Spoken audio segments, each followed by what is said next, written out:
We're here with Brian Rupert, a good friend of Underground Nutrition. We've known Brian for like 8 or 9 years, right? Yeah, probably closer to 10. Probably. Yeah, right. Yeah. He recently turned pro, and he's here to talk about his whole journey. We met. How do we meet? Do you remember how we met? Through Alan, because I was living with Alan at the time. And I think that's when you started coming around, and I think we met at Retro in Neptune at June. Yeah, because I would train with Alan at Retro. Yeah. And you had just gotten into recovery at that point? Or I had like a year, probably had like a year clean when we met, or like 18 months or something like that. Okay. And you were living with Alan in Asbury Park, right? No, in Bradley Beach in Oxford House. Yeah. Oxford House, like a sober. It's like a lenient halfway house, I guess you could say, like a 3/4 house type of deal. Yeah. And you were training pretty regularly then. Yeah, once I started, like that's the only part that I got. I was totally out of shape, but I liked the training part of it. You know, I always did. Yeah. Yeah, like when I was 19, I trained for a short period of time, got great results. I had no idea what I was doing. But then, you know, in my 20s were a mess. So it took me like 9 years to get back in the gym. So talk about that. So how did you end up living in Bradley Beach at a sober house? Like, what's the story behind that? Well, the shorter story, I guess, would be I'd gotten a fourth possession charge and got court mandated to rehab. While I was there, you know, I kind of had like a bottom at that point. It was a spiritual bottom. I just, you know, didn't want to do this anymore. Like I remember sitting in the back of the cop car that last time, and I was with somebody, and they were cracking up, joking, and I'm just like, I did it to myself again, you know? Yeah. And like, I was just sick of it. And, you know, I decided to give it a shot. I went to a rehab in Marlboro. And Discovery or New Hope? Yeah, New Hope. New Hope, yeah. Yeah. And then from there, they had suggested a halfway house in Long Branch. So I did it. I couldn't go home. I was homeless right before I got clean in Camden. But that's where you're from, down. Yes, down I'm from Cinnaminson. You know, it's like 10 minutes away from Camden, so it was pretty easy to get down there on the bus. Yeah. Then, you know, I was homeless, got the possession charge, and that's how I started recovery. And you know, from the halfway house, I stayed there for like 6 months. And then I went to an Oxford house in Asbury Park. And then, you know, the people that like organized the Oxford house had asked me if I wanted to start one. And I started one in Bradley Beach. And that's, I think one of the first interviews was Alan. I was interviewing Alan. Oh, you were like the president of the house? Yeah, I was the president of the house. First, like one of the first guys who move in and then get the house set up. Yeah. So you're responsible for like interviewing people, making sure I'm not bringing a bunch of scumbags. Yeah, because those houses can dissolve. Yes, I've been in one that like went to hell. Yeah. You know, and it's ugly. Yeah, it gets like super ugly. Yeah. So how did you? I'm assuming opiates, right? Yeah, heroin was the drug of choice. You know, there's crack in there and everything, but heroin's what brought me to my knees. I couldn't stop. What? So how did you? I'm always interested in the progression. How did you get to opiates? Like, what was the? Well, it's fun. It kind of ties into bodybuilding in a way. I hated the way I looked. I hated, you know, I was in the friend zone with every chick. Yeah. You know what I mean? But at the time, it was OxyContin. I don't even think they make them anymore. But when I would take those, my jaws would loosen up and I'd be able to talk to girls a little bit better. And like, I had no idea that it wasn't all over the news. It wasn't an epidemic at the time. And so I remember like not having money, or they weren't around for the first time. And somebody called me and asked me if I wanted to go out. I was like, nah, I think I got the flu or something. And they're like, no, you're dope sick. Yes. I was like, no, I'm not a dope head. Yeah. then from there it was like Oxycontins are expensive once you get a tolerance. You start spending like $300 a day on them. Yeah. And somebody's like, oh, why don't we go down to Camden? It's only $10 for a bag, and that was it. Yeah, that's just a path to just ruination. It's an open air market. It's like something you see out of the wire, so it's really easy. It's all over the place. And what was this, like early 2000s? Because that's what happened to me. OxyContin happened to me, and I was in high school. I was a sophomore, junior in high school, so it was 01, 02. Yeah, early 2000s. That's when OxyContin was just running rampant. Yes. And people, I didn't know what I was using, really. I mean, and the same thing. Somebody had to tell me that I was withdrawing from OxyContin. I'm a dope addict. Yeah. Yeah. I'm like, what? And I mean, how much fault of that is mine and versus the pharmaceutical companies is up for debate. No, it was always about me hating being in my own skin, man. I think that's where the culprit is. Yeah. And that's how I coped with it. Yeah. I ran from it. The fact that I wasn't willing to put in the work to get results and be trim if that's what I wanted, yeah. I kind of was just like, well, I'll just be the funny guy who eats Oxycontin all day. So you ultimately end up getting clean. You move into recovery houses. You're on that road, and that's around the time that I met you. It was about a year. I must have just been under a year. Yeah. When we first met. Yeah, you were around like 6 months, I think. Yeah, because me and Alan are very close. I just remember seeing you walking around with Alan, and it's like, Jesus, that guy's big. Yeah, I got a big boy. Well, I was I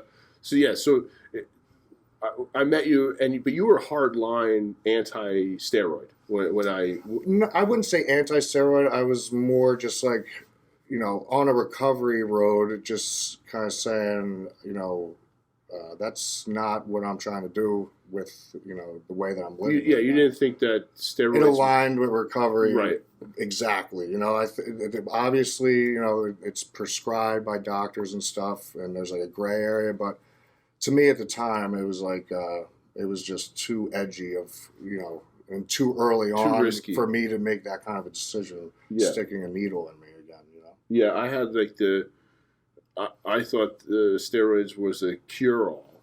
I thought that taking testosterone and focusing all my energy into the gym would just make me forget. Substitute.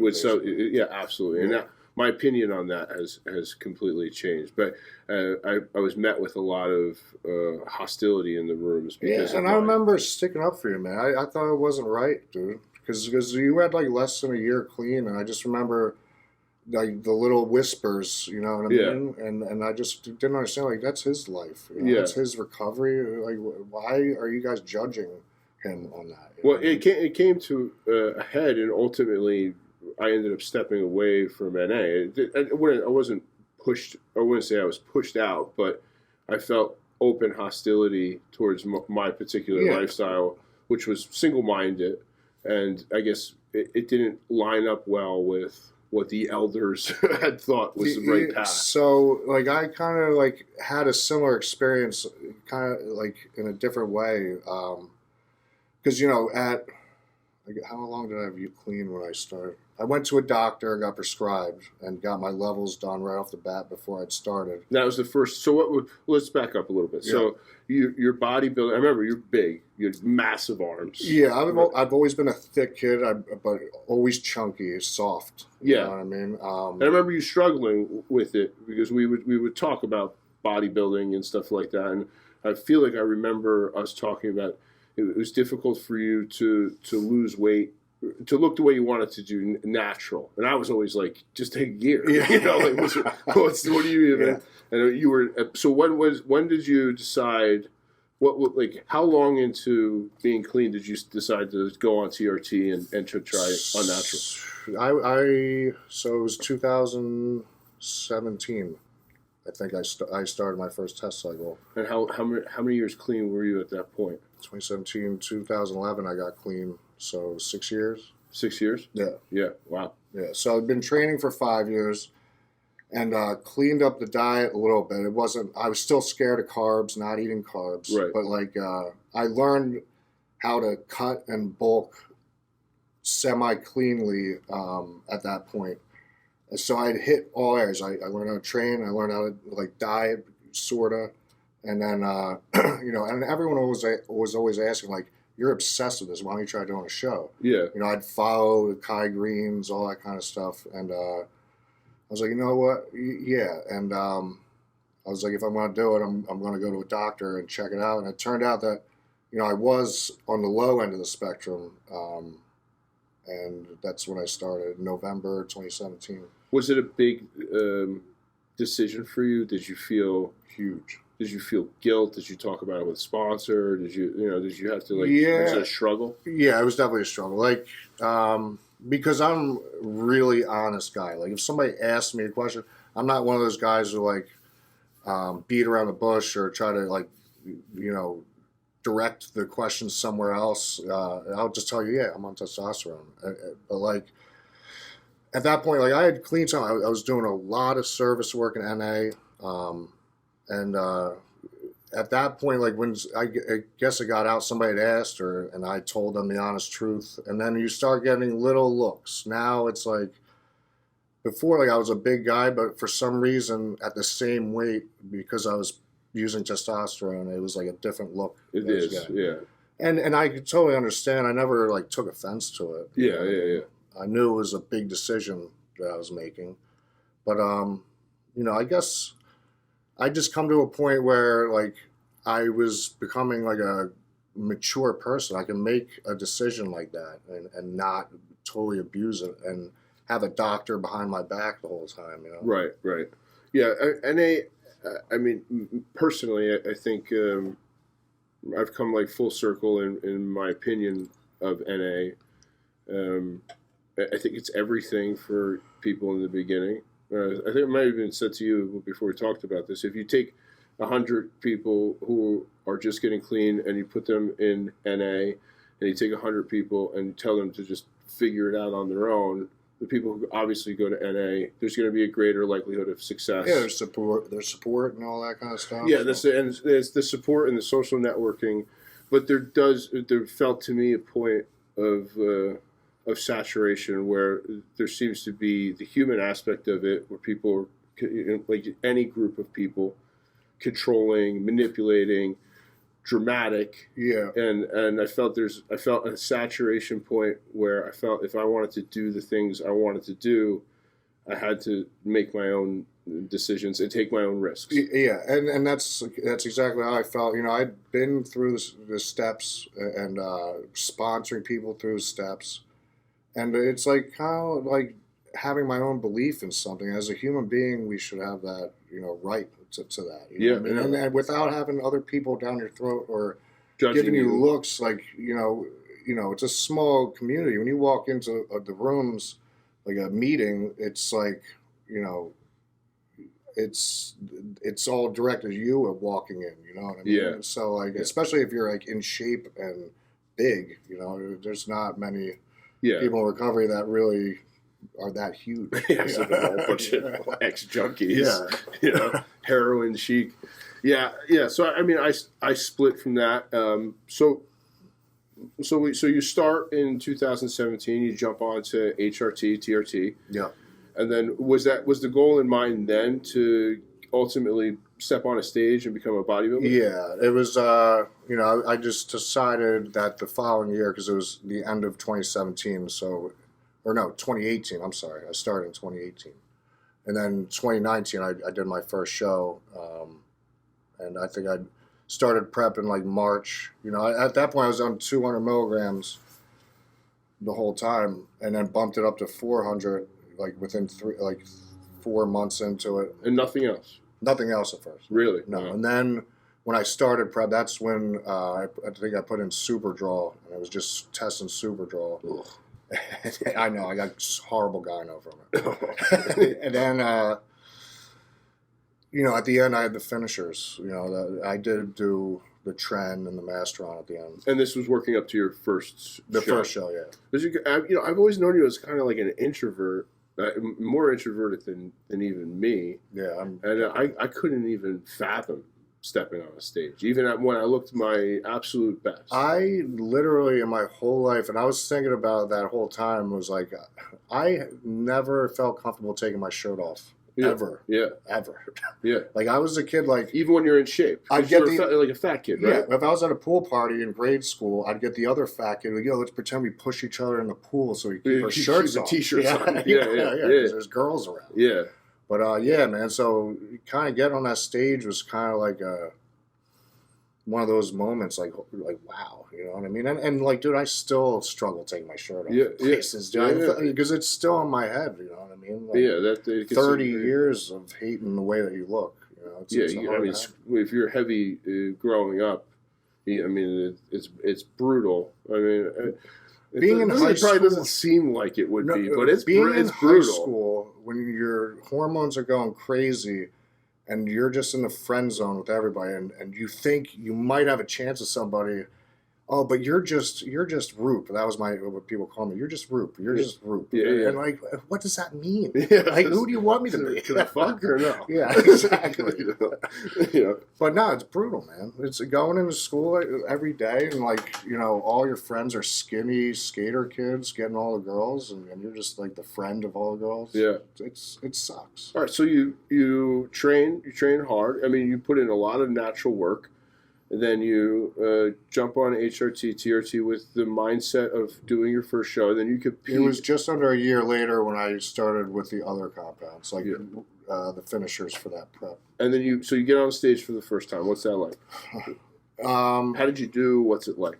I got second to another local guy, but I was going through so much from the very start of that prep. In my, family life, that like it was something that it showed me something that I needed to see. Is like I can follow through with things. Like it was really empowering. Sure. To do. And I remember maybe like a month after that, I'd made a post. I wish I could find it, but it was like pro card by 2022. And I had a post about it. I wrote it in a journal, like that was my goal. And it was like a crazy goal at the time, dude. Like I didn't really look great at my first show. Yeah. I was 6 weeks out, and like I'd talk to my new coach, who I'd switch coaches in the middle. He's like, oh, well, you look about 12 weeks out. I'm like, oh, great. So now what are we going to do? Not eat anything? Yeah. What was your stage weight for that first? 208. 208, wow. Yeah. What was your stage weight for when you... 223. Wow, so that's like 20 pounds of lean muscle. Yeah, just in the past year it was 11 pounds. Wow. Yeah. That's crazy. All right, so let's fast forward. So you do a couple shows. Your one track mind's getting your pro card. Yeah. That's your eating, sleeping, drinking, bodybuilding. Never missed a meal. And you're a union worker. You were a union worker during that time, Carpenters right? Union. And they was working crazy. On your knees. Night shift, day shift, double shifts. I remember you're miserable. Yeah. I was just, and then I had a newborn at home and a 3-year-old at home and an unhappy wife at home at the time. It was nuts. It was crazy. Yeah. But I'm glad that I had that goal to keep me moving forward, or else I just would have been in the fetal position. It's like settling, right? It's like something to swim towards. Yeah. An aim of some sort, you know? Yeah. All right. So I think people, I'm always interested in this. What was when you started prep? What was your cycle that you turned pro on? Okay. Well, this one was light. I was just on DECA and test in the beginning. But the test was, I ran test high, the highest I've ever ran it, which was 1,200 a week. Yeah, every other day. That was during like a bulking phase? Or that was like from like 20 weeks out to somewhere around like, I'd probably cut it back like 12 weeks out. How'd you feel at 1,200? I've ran a gram, but I never... Full. About full. Yeah. Were you using AIs or anything with that? Yeah, I always use AI. I've had gynos since I was in puberty. Yeah. So I run Arimadex with it. Yeah. Okay. So that's so 1,200, and then so what was your prep cycle like? What did that look like? So prep cycle, I took DECA out 12 weeks out, put Primo in its place. And then just ran those 2 tests in primo up to 8 weeks out. That's when all the other stuff trend. I ran that 100 every other day. True every other day, or 300 a week? Like, was it like true every other day? True every other day. So on average, 350 a week, or something. Masteron, I started at 100 and I ended up at 100 every day. Wow. Yeah. And then, so I guess it wasn't a light cycle. Well, compared to some cycles. Masteron test propionate came in 6 weeks out. You took out the long chain esters. Yeah, I was actually running sustanon until 6 weeks out. All right, so you dropped the long chain, you put prop in, you run a prop every day? Yeah. 100 every day? 100 every day. Yeah. Any growth hormone? Growth, I ran that upwards of 6 IU a day. Leading up to 2 weeks out, we took it out. Yeah, to pull the water. Pull the water, yeah. Were you worried at all about blood sugar? Were you using insulin with it? No insulin. I don't react well with insulin, man. No. I think it's, obviously depends on the person, but I think my body, just because it's held fat for so long, when I add insulin, it just wants to store fat. Just because I don't have it that anymore. That's, there's no scientific basis to that. I just feel like that might be. Yeah, I know. But the concern with growth hormone is that it will, in the long run, mess with your blood sugar. Were you doing any kind of blood work during that period of time? No, during prep, I do it immediately after, and I did it right before so at like 26 weeks out, I think I saw my doctor. Yeah. See where I was at, see where my levels are at. We're just at a TRT dose at the time. Yeah. And then now I have my doctor's this week. It's been like a month that I've been off of everything. And I'm going to see how my body's leveled out. Yeah. Check what the damage is done. Were you using any orals? Yeah, Winstrol. Winstrol? Yeah. You finished with Winstrol? Yeah. Stayed with Winstrol? Yeah. 50 milligrams? Yeah, and the AI goes up like 10 days out to every day. Okay. Yeah, to really crash the like a Rimidex? Yeah. That must crush your suction. Yeah, then like at the end, I was still holding like a little bit of water the day before, and I hit it with letrozole. Okay. Yeah. So you said how much was your stage weight? 223. How did you feel, like physically? How did you feel? I'd say every time 4 weeks out, when you start getting like sub 5% body fat, it's a struggle, man. Like just standing there you can just feel just like so fatigued. It's a really hard feeling to describe. Yeah. So I can only imagine. you go out, you get out there.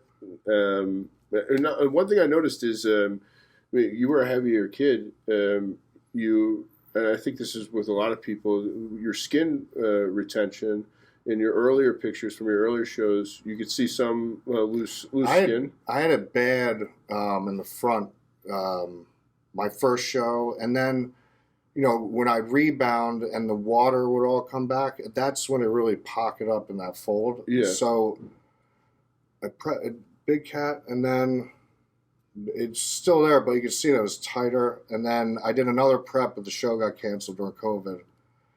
And then the bounce back from that, it was like coming down and then filling back up. It's got a lot more elasticity back to where it's really non-existent. Yeah, no, I see the pictures. It's like night and day. Those first pictures, it's noticeable in the pictures, not super noticeable. Yeah. And I mean, look, even guys look at Dave Palumbo now, from being muscular and losing that weight. Yeah. You're going to have some skin elasticity. You're going to have some loose skin.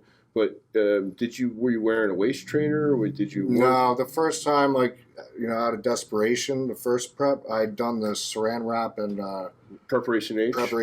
Yeah, but they don't have the chemical in it anymore, apparently. Yeah, I think the MPA. MPA. So and also Gyno seemed a lot better. Yeah, I had a lot to hide on stage. You know what I mean? But that was like my chest. My chest was like the last muscle group to come in. I think just filling it out really helps. Yeah, I mean, do you still feel like you? I mean, a lot of guys mistake gyno for just water retention. Yeah, no, it's definitely in there. It's definitely like cartilage type of tissue. Well, in your most muscular and your side chest, it's not. I mean, everybody's got like a little. Every guys who use gear and don't have to get the surgery, you're gonna have a little something there. But you wouldn't have gotten your pro card if it was bad. I think no, and I think because I was also chubby my whole life, I also had like the loose skin there, so filling out the chest was huge. Yeah, and everyone thinks the lower chest. It's actually the upper chest you want to get. You want to fill out this way. Yeah, and pull up. Yeah. So you get your pro card. How did you place? What's like? I won heavyweights 35 and over, and then I got third in the overall. Third in the overall. Yeah. And so, walk me through what does it mean? Like, how do you get your pro card? What is the qualifications? How did you end up what did you do to get it? So during COVID, I snuck in. So COVID year, they're doing, because there were so little shows. If you had gotten a top 5 or first call out, a national qualifier, you were nationally qualified for the next year. So I kind of snuck in. I did a show in Florida during COVID. And placed third, I think, out of 15 guys. And then got national qualification, and I did junior nationals the following summer last year. Yeah. And won heavyweights. And it looked like they had me in second in the overall. And then that got me qualification for this year. Okay. And then so all you had to do was win a show. A regional national qualifier. Then you can go to nationals, which, there's a bunch of them. But is that the plan now? What's that? To continue. I mean, I'm looking at a pro debut next year. Yeah. What do you have a show lined up? You have something? One side of me wants to say, just do the New York Pro and stand next to Ian Valier and Nick Walker and all that. Which I do plan on doing that one day. Or I try to find a show at the end when all the Olympia qualifications are over and it's like a smaller show. Yeah. But I technically you can go all over the world. Train and get on stage anywhere. How does it feel? I mean, I know I asked you this on the phone, but how does it feel to be now Brian Rupert IBBF Pro? Is it? Well, it's I'd say validating is the word that would encompass most of it, because you walk into like a grocery store and everyone has to say something to you because you're the largest man in there. Yeah.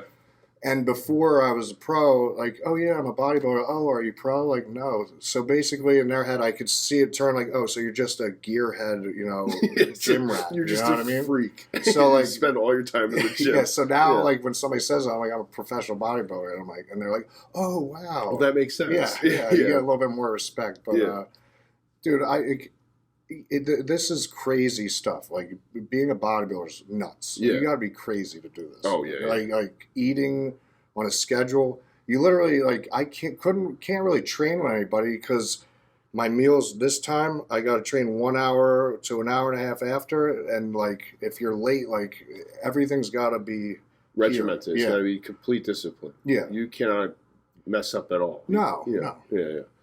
And then most people don't really understand. Like holidays, you're traveling with Tupperware. Yeah, all they see. You have kids with kid food. Like you got to open a refrigerator. Pizzas every weekend. Yeah, it's gotta. Oh yeah. So people don't understand like the road that it takes to get there. They see people on Instagram holding their pro card. They don't understand like the sacrifice that they had to put in for that. You know what I mean? And I love it, dude. It's perfect for an introvert like me, isolating sport like that. yeah, that's true. That's true. You don't have to be social at all. Well, being on stage, that's a big, barrier. I wouldn't say it's nervous. You're just so caught up in the moment. The expediters are telling you where to go, but like the only thing that messes me up is when we're lined up and they turn and they're doing this big dramatic thing as they turn, and I'm like, what's he doing? Now I'm all confused. I think I messed up my posing at each of the shows. Yeah. Was it they put the wrong song on or something? Yeah, put the wrong song on. What song did you use? I used Rage Against the Machine, Know Your Enemy. Nice. Yeah. Did you use a Tool song before, I used Hooker with a Penis for the first one. Yeah, that's a great song. That's a great song. You must be the only guy using the I prog metal. Yeah. Yeah, that's pretty cool. So, have the sponsorship phone calls been? Has your phone been off the hook? Off the No, hook? no. So No, you get like the random scammer on the Instagram. just give us $1,000. No, it's I didn't even expect like a parade. Like I think Dorian Yates on his documentary kind of said the same thing. He won the British Open. He came home to his little apartment and there was nobody there. It's just another day. Yeah. I think you have to have that. I think a lot of people think that there's some like bag of gold at the end of a pro card. No, it's for me. It was total like internal thing. I mean, it's just an empowering thing. You realize what people are capable of. Not just me. I'm not special. I mean? But if you can just put your whole energy into something like a passion, you'd be surprised how far you can go. Yeah. I mean, because if you told me when I first met you, if you said I'm going to be an IBBF pro bodybuilder, I would have been like, okay, no, sure. No. I mean, it's just the amount of transformation that would have needed to occur from then to now is so much. Yeah. The problem, I keep trying to find fat pictures of my shirt off, but like I didn't take pictures, didn't do pictures or took my shirt off. Yeah, you're gonna have to send me some pictures so I could put them up. So you started Numa Fit, which is an online and personal training. Yeah, so I got out of the union. A lot of things transpired in prep and in my personal life that like I just found out that like I was doing what everyone's told me I should do since I was little, is go get a labor job because you'll never amount to anything. You know what I mean? And like I'd come to realization like now that like I can get on stage and do this kind of, I can go and be an entrepreneur. I can work for myself. I don't need to bust my ass so that some corporation can make billions of dollars and I'm struggling to pay a grocery bill. If you can go from the way you looked 10 or 15 years ago to getting your pro, you can accomplish. Like if you put that kind of dedication, but it's like the dedication. You remember, like when you're using drugs and you need to find something. Dude. Very innovative, very creative. For the wrong things, but it's the same thing. I started off, I got my precision nutrition. I wanted to start off with nutrition because I realized, that's where the game changer was when I started eating cleanly. So I got a certification through precision nutrition during prep for junior nationals.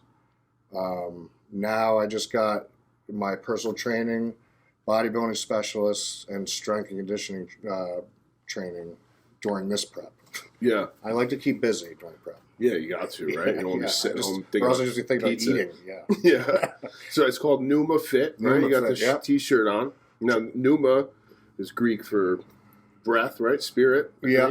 It's like your life force, man. It's your one. So let me ask you a question. This is what I was thinking about this earlier. Do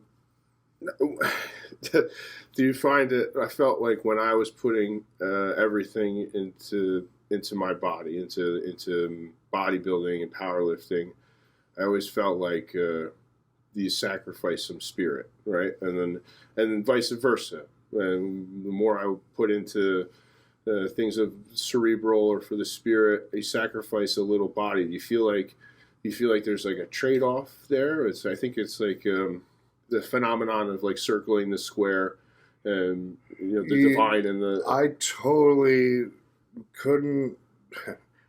I'd be like sleeping in my car somewhere if I was just in prep all the time. So it's like in this off season, like I try to really get back to family, because especially those last like 6 weeks when you have tunnel vision, you can't really pay much attention to much else. It's really hard. I mean, even like I would take the kids to the park once a day, but like they can go play and I would just go sit, you know what I mean? Yeah. And because I didn't have any energy to do anything. So, this time of year, off seasons when I really focus more on the family thing, I can be a little bit more lenient with the food. Yeah. I don't need to make sure every single meal is perfect. I can like get a protein bar if I'm like on and not beat myself up about it. Yeah. So. Yeah. I struggled with that. I struggle with it now. When I was super into bodybuilding, one track mind, I was kind of certifiable, in that like madness of one track mind. Yeah, you know? I mean, definitely in that time when I have like a competition in sight. Yeah, and so like that's why these like 2 months that I take off of the gear afterwards, I have to do that. A lot of guys don't do that. No, a lot of guys blast through. Yeah, no, I need to do that because I know myself. I know like mental health. Yeah, that, and you know, oh, I'm an IFBB pro. I got to look like an IFBB pro, and I just don't want it to become that. You know what I mean? Yeah. Because you'll see the videos of even guys, big name guys. Nick Walker does like a guest posing, and he's off season, and people are like clowning him in the comments because he looks like washed out, or you know what I mean. I saw him backstage at Junior Nationals. He was guest posing off season, and that is a maxed out human being. Yeah, it's unbelievable. Yeah, it's crazy. But yeah, I don't, and yeah, I plan on competing in the pros, but I don't think I need to get 300 plus pounds in the off season. What's the goal like in terms of weight? What would you like to be like stage weight? Stage weight. I think I could be relevant around like 240, 245. I think I have a decent structure like Phil. I mean, I'm comparing myself to Phil Heath, but like he won his first Olympia at 245, I think it was. Yeah. And it was just because he presented well. Like every time I got backstage, the super heavyweights were eyeballing me and asking me, "Oh, you super heavy?" Like, nah, I'm on the low end of heavyweights up until this last time. Yeah. So like, I don't think I need to get up that high. Like this off season, I'd like to see the 270s. Yeah, which is going to be uncomfortable. I'm uncomfortable. This time, I'm in the 270s now. Uncomfortable. This past off season, I got up to 258. 258. Yeah.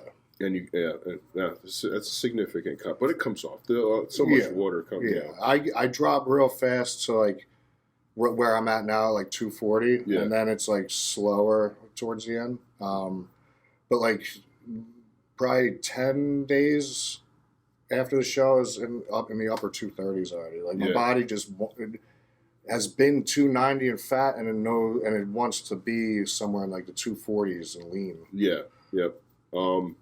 I was going to ask you, not to like jump subjects, but so just back onto the recovery aspect of things. There is a group of guys, it's kind of funny, but I call them the Joe Rogan recovery, right? So recovery from, I believe this, recovery is individual. I don't pass, my best friends have different versions of recovery. But at some point, you and some of my closest friends went back to THC, ayahuasca philosophy, microdosing. Did you get on TRT first and then get onto these things? And what, like, do you still feel like do you still identify as somebody who's clean, or how did that all change for you? Like, how did that change? Well, on top of like the TRT came first. That was the decision I made. The rooms, I started getting a weird feeling when I was like getting ready for that first show, and it was probably like right after I did that show is when I decided to smoke weed again, and it was more like to loosen up because I don't know if you remember when I was in the meetings, like I was like, in there. Yeah.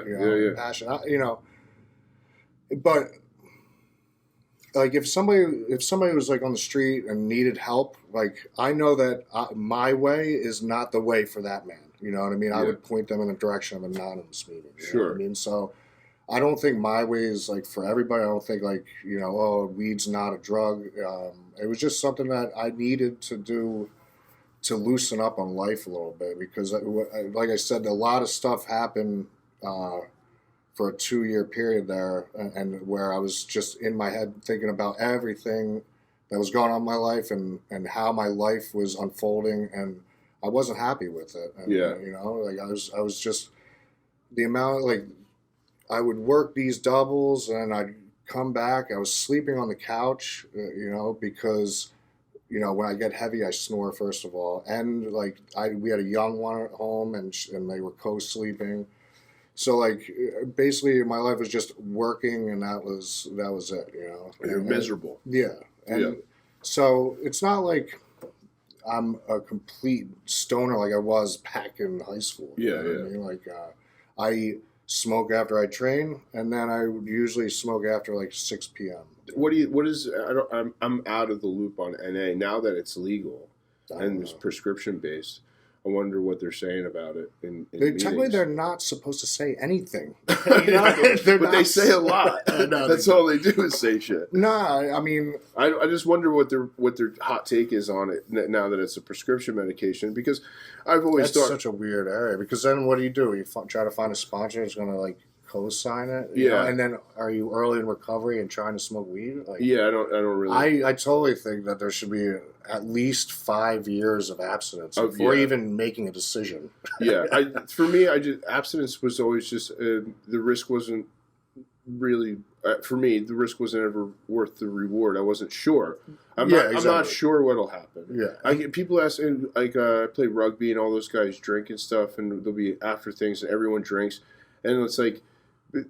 People ask me if I want a beer or whatever, and could I drink a beer and go home and never think about it again? Maybe, possibly, but then I could also destroy my entire life. The fact of the matter is that we've seen the end of the road in one direction. So I've come very close to the absolute end. You know what I mean? I've seen. I tried to see the end.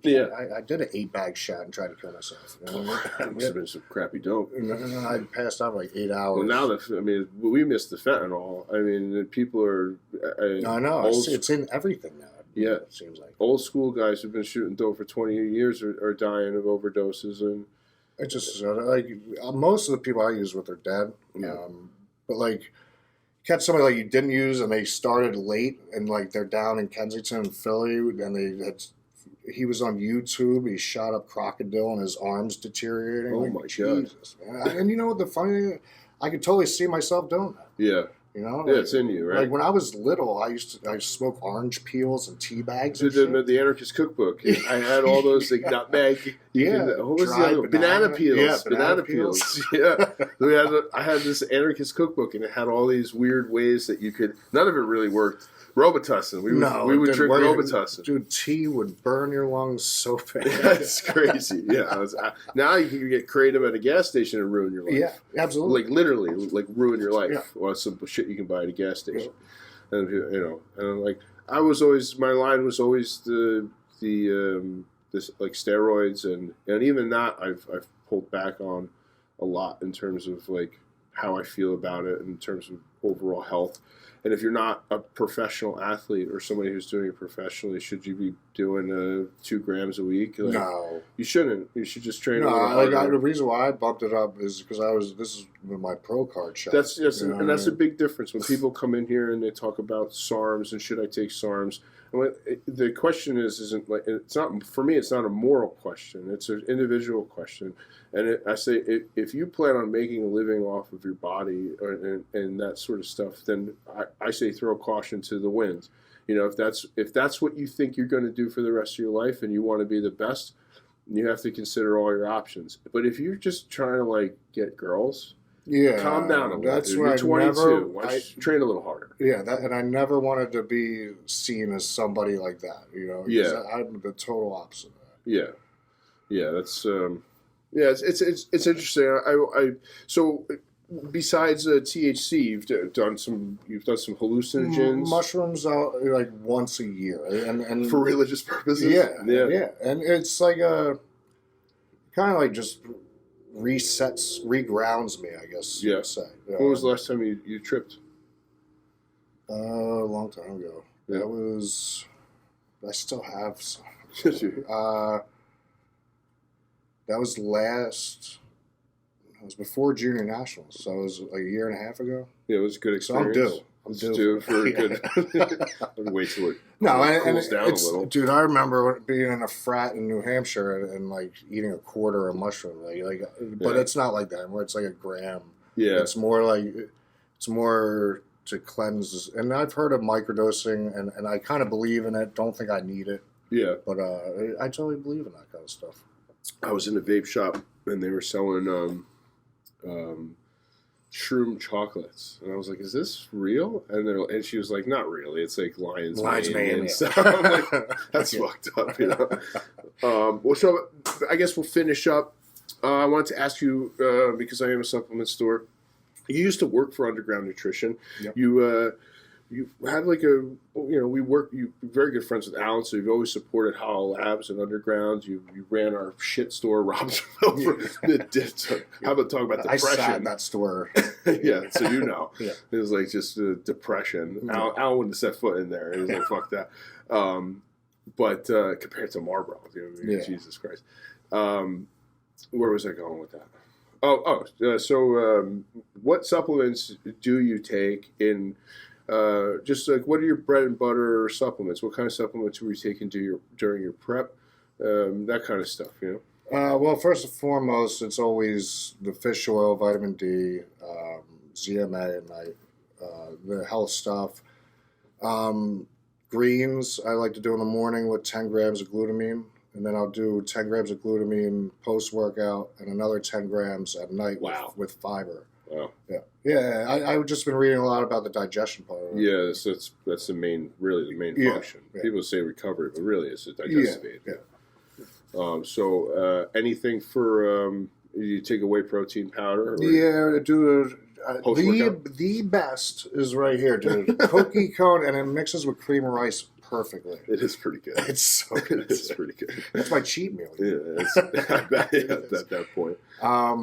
Yeah, and I'll if I'm doing like high carb, like actually in the off season, I was using Matador, glucose disposal agent, with post workout meal one. And usually that's it for the day. It's usually the higher carb meals, which you usually land post-workout or meal one. Do you use a stimulant pre-workout or no? No, I only do pump. Do pump stuff, yeah. Yeah. I got away from the stims years ago. Yeah. Once you can get over that you need something to train, like I need a stim, and you switch to a pump. Yeah, all I need is a pump. Yeah. And then I got focus. Yeah. So once you get the blood flowing, I can drink a little bit of caffeine. Yeah, drink a coffee. And pump product, I'm good to go. This crazy DMAA, DMHA. No. You couldn't pay me. No. It makes me feel like no. I used to, up to like a year ago, I would take like a half a scoop of the regular Shadow. Yeah. And be like, good. Yeah. Yeah. All right. Well, anything else? You got anything else? Any other topics? Did we touch everything? Recovery, how you turn pro. Being a fat guy. The cycle. No, trust me. There's plenty of people I can relate. It's the same. I went through the same shit, and then I hit a growth spurt. And you saw me when I was in shape, and then now I'm not a bodybuilder anymore, and it's like I don't know how to feel about myself. I just don't. I want to just be all right with. I'm not trying to impress anybody anymore. I'm not trying to be the biggest or the strongest. But then sometimes I wake up and I'm like. I think it's always there for a man, that alpha, like wanting to be the alpha. I don't want to be the guy in the gym like, I used to be. Yeah. And I'm tempted. I'm tempted. Like somebody who doesn't know me come in the store for the first time, and I want to, like, do you know how big I used to, don't do that. It's embarrassing. But I think I've gotten to a place now where I wanted to get off of the show cycles, and that changes. And then I took a bunch of injuries, and then you have to just be like, I'm not a young find something else chicken. And you find something else to challenge yourself. Like you found rugby, man. Like that's what I plan on doing. Like maybe at 40, I gave myself till 40 to see if I can be relevant in the IFBB, which is the next 3 years. Yeah. Which, I think if I put on 11 pounds at the age of 37, I think there's still room to grow. Yeah. And my body's been 290 before, so it wouldn't be too harsh on my heart, I don't think. Yeah. But, I think I was actually, looking into and curious about, Ironmans and stuff for afterwards. Yeah. Getting back down to, 205 and doing something Alan. Functional. Yeah. I remember how big Alan used to be? Dude, I used to. You and Alan were the guys that I looked up to at first. Yeah. You'd see people and you'd say Kai Green, But like people like you're physically seeing in person, like that's what I looked up to. Yeah, that's awesome. That's cool. And you look at him now. I mean, he's in unbelievable shape. I know. He's running mountains. He doesn't. It's I don't nuts. think he. I don't know. Last time he bench pressed is probably 10 years ago. I walked a trail with him before I fell down for like 2 minutes straight. I did down like a little roll. Same thing. I went with him. He's like, it's a fucking 8-mile hike. It's no big deal. Yeah. And at the end of it, I'm like, I don't know where I am. And I fell on the fucking ground. Yeah. In front of him. Like, it hit my head and shit. Dude, I fell and I just kept falling. And there wasn't really that big of a hill there. He runs those fucking things. He's out of his mind. But he found that, he found jiu-jitsu. He totally got away from bodybuilding. I started rugby is cool. It's fun. It's contact sports, like a big fight. I really enjoy that. But I'm not I just try to get to the gym 3, 4, 5 days a week, rugby 3 days a week, and try to eat semi-clean and just deal with the fact that I'm not taking Trent anymore. Yeah. Just accept it. And I'll cross that bridge when I get there. yeah. It's rough. You gotta find something. No, I just and honestly, the right after the show is really rough, man. Like a come down. Yeah, you're not on anything. Well, I'm not on anything. Nothing, just TRT? Not even TRT. Really? No, I come completely off. Wow. Yeah. No shit. Yeah, I want to see where my body's at with nothing. Right. And the funny thing is, after junior nationals, my testosterone came back to 700. Really? Which was way higher than it was when I first started TRT. HCG? I mean, nothing? No. And how, your sex drive, your sex mood? drive's good, yeah. Really? Yeah. Wow. It's more the mental I feel part like of that's not everybody. No, that's not gonna. I mean, you can't expect that from everybody. Yeah, that's crazy. I was surprised. Yeah. And the doctor was surprised. Yeah, I'm sure. I'm surprised. But yeah. Well, I mean, I think I talked about it a lot. So I think this is going to be a good little thing. Yeah, I think so. Awesome. Thanks for coming out, man. Thanks, man. I appreciate it. I think that's it.